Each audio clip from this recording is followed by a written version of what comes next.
Para sa mga kababayan ko na mahilig mag-scatter, makinig muna kayo sa akin. Hindi na kaya ng konsensya ko to, kaya gusto ko lang sabihin para matigil na ang mga panloloko ng mga hayop na yan. Delikado tong gagawin kong tong pagsasalita ko kasi baka bukas mawala na ako, mapatumba na ako kasi mabibigat ang mga kalaban natin. Kasi nga, wala na akong pake, basta masabi ko sa inyo totoo. Baka mamaya nabulag na kayo ng mga sikat na vlogger, sikat na artista na nagpo-promote ng mga scam na site na yan. Di nila alam na yung pinopromote nila ay scam na. Basta makuha nila yung pera sa pagpo-promote, okay na sila doon. Wala na silang pake kung minaraloko silang kapwa Pilipino nila. Kasi nga paldo na sila, okay na sila. Pero ibahin nyo ako, kung nagpo-promote man ako ng mga ganito, yung mga online casino, at least yon yung pinopromote ko, mga legit yung mga yun at walang daya. Di gaya ng mga garapal na vlogger na yan na walang habol lang kung di yung pera. Kaya wala silang pake kung nakapanloko sila ng mga tao. Ito yung proof natin. Ang nag-post ito, dati nagtatrabaho sa mga online scatter na yan. At sabi niya sa post na to, para po sa mga kababayan ko mahilig mag-scatter, mag-ingat po kayong lahat. Dati po ako nag-work sa mga ganan bilang customer service.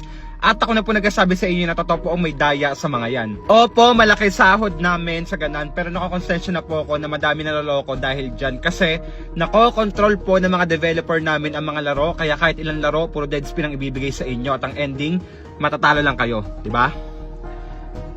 Kaya po nila i-program kung matatalo or mananalo mga account nyo. Syempre, di po papayag boss namin na malalugi ang kumpanya namin. Di ko na po mapangalanan kung saan po ako nag-work before kasi natakot po ako, baka balikan ako.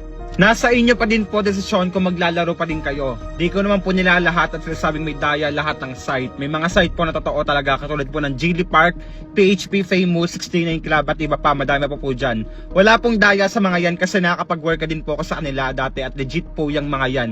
Please admin, pakitago po ng pangalan ko, salamat. O, di ba? Nasabi ko na dito dati na may daya yan pero mukhang ayaw nyo maniwala, like nagtatawanan pa ako kaya ito na yung proof, nilabas ko na. Kung maglalaro ka lang din naman para maglibang, dito ko na sa pinaka-legit at pinaka-safe, okay? PHP Famous, ito yung pinaka-pinagkakatiwalaan ko kasi yung mga laro nila dito, hindi kayang dayain at hindi kayang kontrolin. So, ito yung sign, okay? Malaman mo na kapag legit yung mga super ace sa mga site nyo. Kapag sa unang spin nyo, tumubo agad kayo. Kahit man lang maliit, basta tumubo kayo. Kasi, hindi katulad ng mga scam, talagang kukuhain yung pera nyo pagka-cash in nyo. So, ito so let's see. So, okay, magbabet ako ng 400 dito.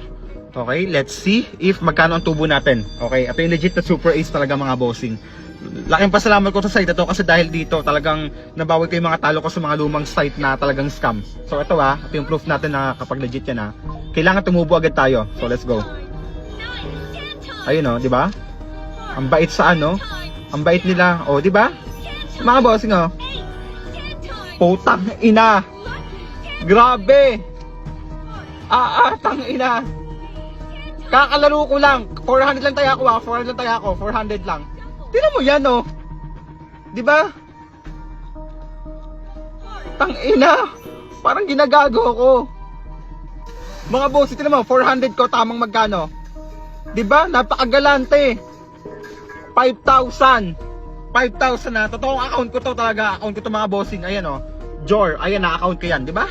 PHP Famous, talagang sobrang pasalamat ko dito. Paldo na ako, yung 2K ko naging 8,000 So ang gagawin ko, yung panalo ko, i-share ko sa inyo ng konti, okay? Magawa kayo na account dito, lagay nyo sa comment section yung ID nyo, tsaka yung mga cash nyo. Magbabalato ko sa inyo mga bossing. Kung gusto mo mag-try PHP Famous, andyan yung link sa comment section mga bossing para makagawa ka ng account, okay? Bet responsibly di ko kayo pinipilit lahat. Okay, ngayon, tandaan nyo, ang sugal talaga, okay, swertihan talaga yan. Pero, paano ka saswertihan kung dinadaya ka ng mga yan? Eto, may dalawang tip lang ako sa inyo, okay? Una, yung mga scatter na yan, ginawa yan para maglibang kayo.